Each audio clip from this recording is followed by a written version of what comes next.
3.2 million people are retiring every single year in the United States. That's more than 60,000 people per week. At the same time, there is so much more loneliness in the world.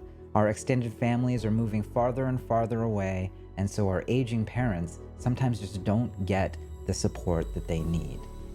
Today we're sitting down with Andrew Parker of Papa. His service connects Papa Pals with older adults and their families for companionship, for help around the house, but also it's turning into pre-care. And it is one of the biggest markets growing super fast. Let's get into it.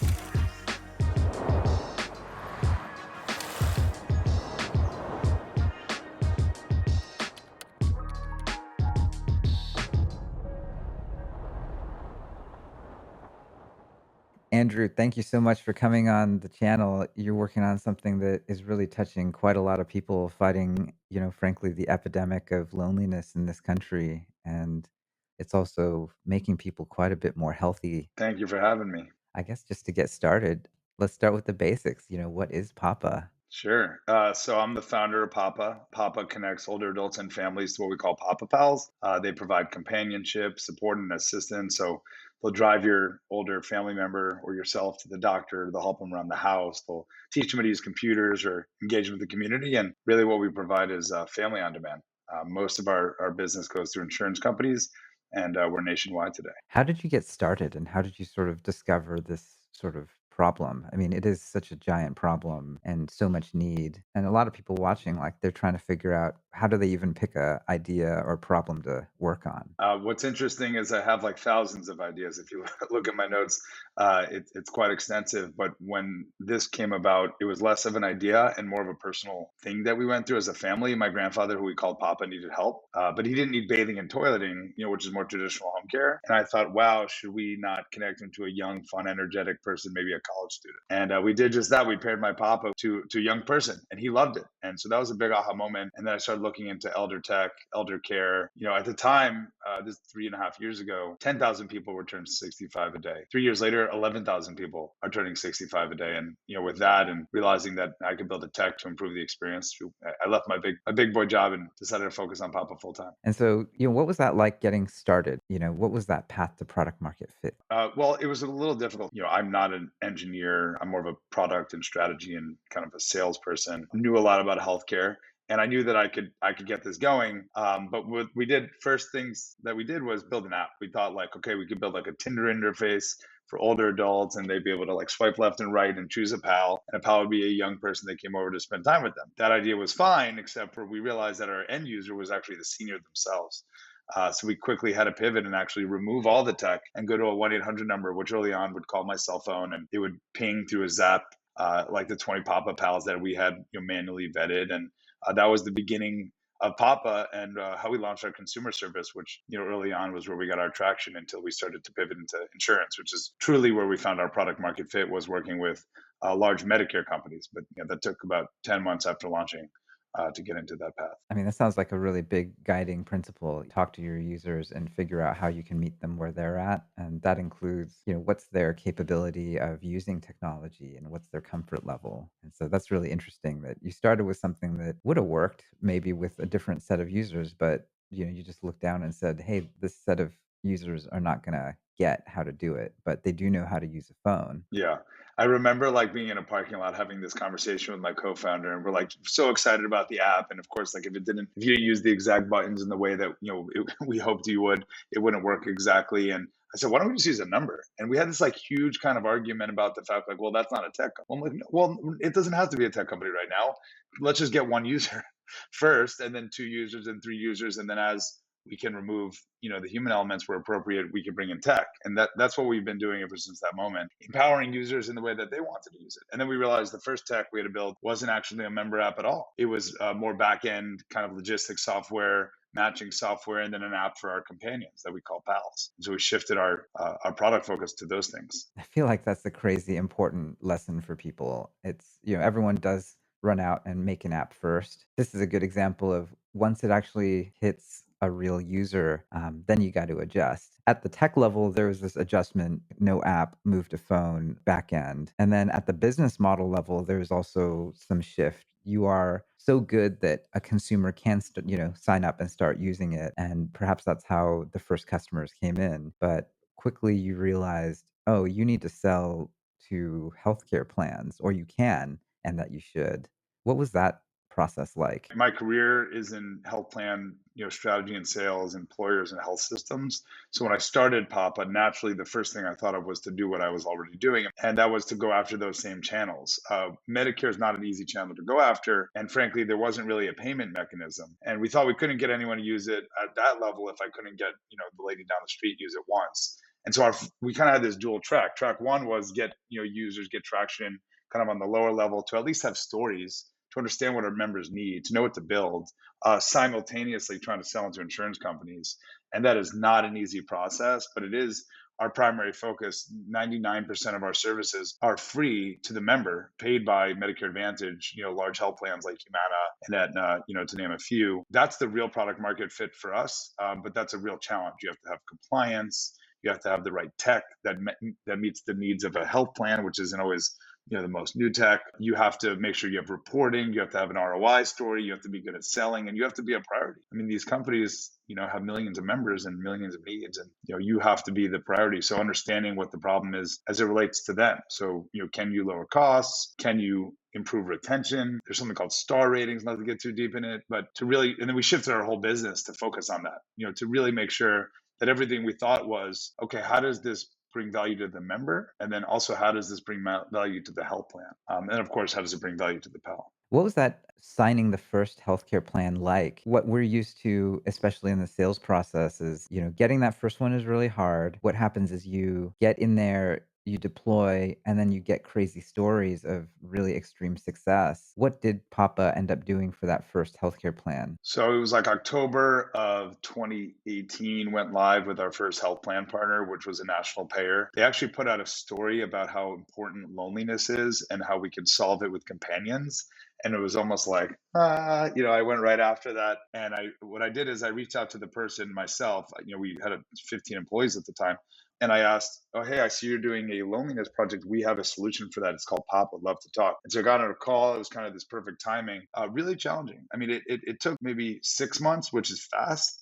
I will say knowing kind of how to navigate that, helped us a lot from some previous experiences. But this is net new territory. At the time, it wasn't really something they could pay for, so it was very much like a pilot. And we shifted our entire company to focus on that. We stopped consumer. We put 100% of all hands on deck, and we started building and making sure that whatever we committed to doing with the health plan we were doing, and we knocked it out of the park. We had high engagement. We had high usage. We improved healthcare outcomes. We lowered costs. We did all those things, and then Medicare actually at that time actually decided to allow for Medicare Advantage to pay for services like Papa, and that was like another huge moment for us where we were already set up to do that, but without that, we would have just been a completely different company. And so once we got in with that first health plan, we proved that it worked like exceptionally well. We got our shot to go bigger, and on January 1, 2020, we went live with 10 health plans all at the same time. Yeah, that's awesome. Someplace in there,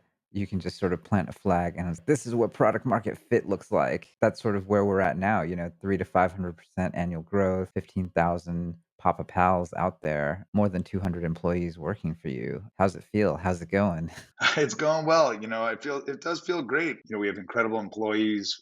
We're trying to make a fun and engaging culture. Be a pal to everyone externally, internally, and I'm really enjoying it. And at the same time, it's free to members, and we're paying people to do this, and it's paid for by the insurance and government. So it's a feel good business. And COVID hit, and that was another big challenge moment for us to say, oh wow, we're sending young people in old people's homes, and we didn't say like, oh, we're in trouble or like, oh, we're going to fail. It was more like, how do we help the people during this time Yeah. period? The need is even more great. I know. And it just made Papa more important. And no one's going to debate whether loneliness is an issue, Now everyone including has a us. deep understanding, huh? Yeah. I call loneliness the only universal disease. I mean, almost everyone's felt it in some capacity. It's an interesting problem to solve. One of the things that really sort of blows me away when you get to build a business that is this good, but also fight something that is such a deeply felt and real problem in society. Really, when magic happens, when you get to do both and one enables the other, because when this is a good business, that enables you to touch a lot more people and that sort of spins the flywheel faster and faster. It's been an honor to be part of this company. I mean, the stories that we hear. We went to a woman's house last month. She has mold in her house. She has COPD. She has a breathing issue. She can't get in touch with her doctor. She didn't know who her health plan is. And a pal calls her and says, "Hey, I'm a pal. I'm here with your health plan. How are you doing?" They're like, "Oh, actually, I'm not doing that well. And here's why." And we help get them into the right path. And sometimes we do it. Sometimes our health plan has services that we help navigate. And there's a lot of people that are falling into that crack that people don't even think about. I mean, just imagine an older person sitting on the couch. They don't have a Peloton. They don't know what a TikTok is. They barely know how to get to their refrigerator, which may not have that much food in it because they don't have a car. So social determinants of health are on the rise as a way to help people's health. You know, if you're lonely and isolated and don't have a car and don't have access to healthy food or home, you're going to be in trouble. So the PAL can't solve all problems, but they can at least be there for you and they can at least navigate for you. So that's part tech to make sure that happens in a smooth way and it's easy, but it's also a very much offline experience as well. That sounds like that's one of the big, discoveries from, the Papa experience is this type of anti-loneliness, that's sort of what broke it open, but now this is turning into the future of all healthcare in that this is pre-healthcare, sort of being proactive, not late stage when it's intervention. You're trying to do a lot of things to sort of just help people after the fact, whereas pre-healthcare is about being proactive and helping people before anything serious actually happens. 100%. You know, I come from an urgent care telehealth space where when we started that company, it didn't exist at all. And now it's every other week a new company doing that, which is very exciting. What we think about is there's a lot of reactive solutions. There's not that many proactive solutions. And we see the PAL as really a new type of a provider. There's not enough nurses, there's not enough caregivers, there's not enough doctors. So by enabling a new provider type, and we did that mostly through removing toileting and bathing and creating companionship as a category and enabling it through tech, we're able to help with all of those things that fall through the cracks. You know, the social determinants of health, as some call it, but also making sure people know how to get to their doctor, making sure people know how to get their dentures, making sure people feel good, making people satisfied and giving them a good customer experience, which frankly Medicare Advantage cares about because that's tied to their incentives. And so there's finally this mechanism which is called Medicare Advantage, and there's more examples of that coming in the United States that empowers organizations to care for the health of someone rather than just pay for it when they go to the doctor. And so to get them into the right side of care at the right time. And PALs are really that missing piece. There's services that exist if you break a leg. There's services that exist if you have cancer. But most of these services are waiting for you to get to those places. We really want to get there. And we've called it pre-care. Now we're thinking about it more as the front door. And we're literally walking through your front door into your home where you feel most comfortable to provide you as an older adult or a family member with what we call true independence. So we want to make sure we support people in the way they feel comfortable. And they call seniors 65 and above. That's like 40, 50 years if you're lucky, all bunched into one category.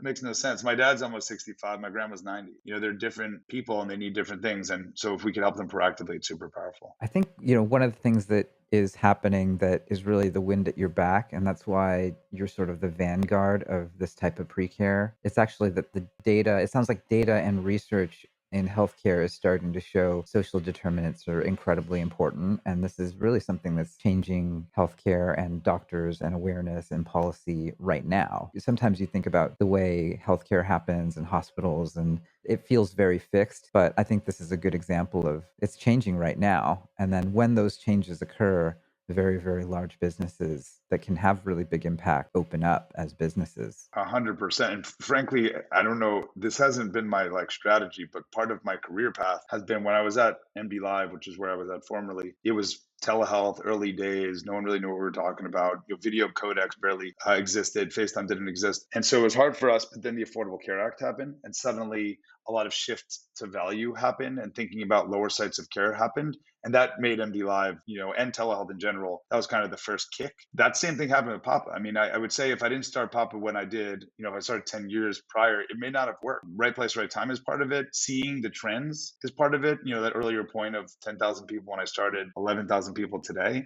And obviously, COVID has only significantly exacerbated the fact that social care is important because the health system's gotten pretty good at taking care of sick people. Generally speaking, we're pretty good at maintaining those costs, in the way that it should. It's still way too expensive, but we've done a really good job, improving that. But like, there's other factors here. 80% of outcomes are driven by social determinants. And that's a pretty staggering number. But then when you go down and think about it, you're like, well, yeah, if someone's in a bad home environment, there's garbage everywhere, they're not eating, they don't have a car, they can't get their medicine because they can't afford it. Those other things, obviously, you can't help somebody if they can't get to the place to help them. And I think that's what we're trying to do is get everyone to that kind of day one position. Yeah, that makes sense. I guess switching gears a little bit, I mean, I feel like you've shared so many amazing sort of lessons. This is really almost a master class in starting out, being agile, listening to your user, finding product market fit, and then just sort of scaling the business from this early thing to now something that could sort of touch a billion people. What are some of the things that you wish you knew that you know now that if you could like send a message to a bottle to you when you just first started out? I don't think there's anything, because if I didn't go through those experiences, I don't think I'd be in the place I am today. Going through those things let you understand the nitty gritty nuances of like what's supposed to really become, in the future. We're now productizing everything, and everything's being in tech enabled, and we're using, machine learning and natural language processing, and we're tracking things that we never would have considered before. But to do that in the beginning, before you really understand what you need to build, is really not going to be the right move. And so I think we didn't really know how to build those products at the time. So we had no choice but to do it that other way. That I think was super helpful now that we are building the products, to know the right path to go down. And that's everything from like, how do you call an older person? When do you call them? What do you say when you say hello? And is it hello? Is it hey? And so how do you like systemize it over time? You can't figure that out unless you don't systematize it at first. So I think that's a lesson. Have a product kind of mindset, but also there's other ways to get to an answer that are probably cheaper and faster, at least initially. And I know you want to build scalable products, and that's what we're doing now. But in the beginning, there's no red button. There's a lot of Yeah. tiny buttons. Do it unscalably initially. Once you figure it out, then scale it. Premature scaling is death for sure. 100%. But a lesson I did learn, it is a hard transition going from, kind of a scrappy process to a product process. It's the right thing to do, but it's an evolution that we had to go through together, bringing in product people into an environment that, didn't have any product people, and really starting that from scratch, but like 2 years into a company. Is an interesting lesson learned. So I do wish we did it a little earlier. But frankly, even these lessons are super helpful for us. And it's making us a better team, from a culture perspective, because we're learning from each other how to make this thing into the best scalable platform that we can. Yeah, I mean, that sounds like a really big transition. Do you have any words of advice for people who might have to look at that, sort of going from a sales-led organization that is doing things unscalably to a product-led org? I think Mark Andreessen was talking about this on Clubhouse the other night, and I thought it was super interesting. Like the danger when you're a software engineer is enter the culture fit question. You start, what an engineer does is like they code all day and then at night they have a side project because they love coding so much. That's not something that other disciplines actually, do. And then there's totally a how do you speak each other's language sort of moment that, and the reality is like it takes a diversity of all of those different backgrounds and ways of thinking to build something that is as powerful as what you've built. Yeah, it's a very interesting thing. I kind of break it down to, if I were to say, like, the one most important thing to do to get through this process is to have good perspective. You want that salesperson to be leading the sales team. You want that engineer to be building, and coding, and working with the product teams. You want to have a product mindset while maintaining kind of this, we have to support our customer mindset. So I think it's about helping others that aren't always able to get there to see the light, and to say to the sales guy or woman, this is why we brought these people in, and this is why. And you don't want them to be like you, but you also have to understand their mindset, and then also go to the more kind of tech side of it and say, okay, but the reason they're doing this is because, and get them to understand. And I do that with our team. I'll go and I'll individually meet with them. But it's just more about trying to show people each other's light. And I think that's been really, really helpful. It's pretty cool. We're seeing our team evolve on every side of that coin. And it's been really exciting to see, but there are growing pains going through that. And I do think in order to build a scalable healthcare company, you have to have both. You can't just have one. It's hard, but also doable, and you're doing it super well. I guess another thing that we discussed, I wonder if you could touch on is, part of going to from unscalable to scalable often is tooling up and especially your processes around management. I mean, especially people who are spend a lot of time at the early stage.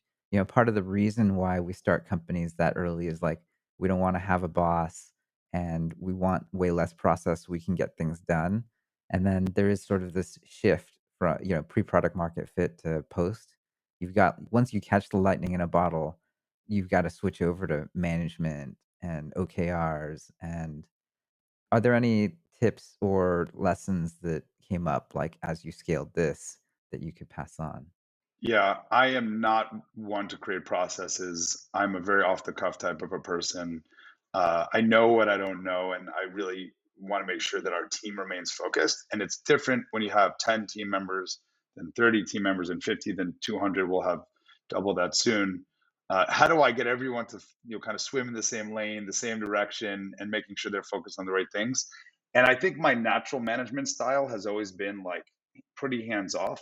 Okay, you go do this with you do the team and you go and do it. And then we found out, about COVID, and then we all had to shift at the same time to the same focus. And I didn't realize until we brought in a head of finance who has a consulting background, really smart, and he's bringing some of these processes to bear. One of which was OKR, so objectives and key results. When I read about it and when I learned about it, it fit perfectly, frankly, to what I always really was doing. We all pivoted to focus on one goal, which was to turn on virtual across our business. We never heard of OKRs, or as my head of sales calls it, KPIs for millennials. But that's helped us manage the ship. We work together, bottoms up approach, collaboratively coming together and saying, okay, here are our 5 company goals. What does this mean to you? What does this mean to you? And like, let's just track towards it. And we're actually very serious about it. We track it all in Notion. It has like a little bit of like a progress bar. We know where everyone is in it. It's very transparent and it's perfect because I don't like being like, Gary, what'd you do today? I just want to help you do the thing that we decided together would be your mission. And that's really the way that I think is the best way to manage at this scale in our type of business. And the team's really bought into it. Even the ones that at first push back, it's been super valuable. Yeah, one of the things I've learned about OKRs in particular is, everyone really focuses on like the objectives and, what we're gonna do, what we're saying we're gonna do, negotiating what what will actually happen, what is a stretch, and then what can you not do. Exactly. Like, don't just yes the process. Yeah, because OKRs can become a nightmare if, here's like a laundry list of 80 things or 5 things or 7 things, and you have resources to do 2. That's the prioritization and the sort of estimation part of the OKR that I think people, I mean, they find out after a cycle or 2, but that's always the trickiest part. What's been helpful for us is I think we have a realistic kind of understanding of what's possible. How do we get to 10 million eligible members in next year? Is that possible? And then we backtrack down to it. It is possible, but it's a huge stretch. And then we agree on it. And I said, well, are you sure? And I almost played for them. I'm trying to help the team and saying, well, you're saying you're going to get churned down to like 5% a month. Are you just saying that because like that's a stretch, or like can you get there? And like have you thought about that? And then how does that relate to your individual KRs? And I think we're good at that as a team so far. This is our first cycle, so let's see if we crash and burn. And I think another thing I learned about OKRs is it can't be a box. I mean, one thing we realized after we came up with the OKRs was we weren't focusing on enough of one of them. And if someone's like, well, the OKRs isn't that way. I said, I'll throw those OKRs in the garbage. If the company is having a major problem or a major thing that we need to work on, we need to just jump on that as a team. And we came together and we actually made that KR our number one objective. It went from like a small KR in a team to becoming our number one objective, and everyone agreed to it. And now we're reorganized around that mission. So I'm a huge fan of them, and it's perfect for my personal style of managing. Yeah, that's awesome. You are hiring also, and I'm sure, growing anytime you're in super hyper growth mode, you're always looking for the absolute best people. What are some of the roles that you're looking to bring on right now? Yeah. So Papa's companionship, we recently launched care navigation to help people navigate their benefits, and then Papa Health, which is virtual primary care. So we'll connect someone to a doctor over the phone or internet using the pals to support it. And we are hiring in all departments, a lot of PMs, a lot of engineers, user research, product designers, business analysts. Data science is a big, big thing for us. Also healthcare analytics. So that's a lot of things, but we're hiring for almost every role, customer service, care support as well. So just at every level, some big leadership roles, which I'll be announcing here soon. So things are moving in the right direction. It's a fun place to be. Obviously, I'm biased, but we are looking for the best talent. We are a Miami-based company, but we're a hybrid organization. Everything was set up to be virtual to begin with, so people could work remote or from wherever. That's awesome. I mean, this is probably one of the best places to learn if you have any interest in marketplaces, in health tech, in fighting the loneliness epidemic. Learning from Andrew and his team is definitely one of the most awesome places to go to work. And so definitely check out URL link in the description is joinpapa.com/careers. Andrew, thanks a lot for hanging out, man. I mean, the amount of reach and just how many people you're helping, the scale of it just boggles my mind. I feel super lucky to get a chance to know you so early and to be a very, very small part of this very, very big journey. Thank you for believing us in the beginning. Thank you so much for having me.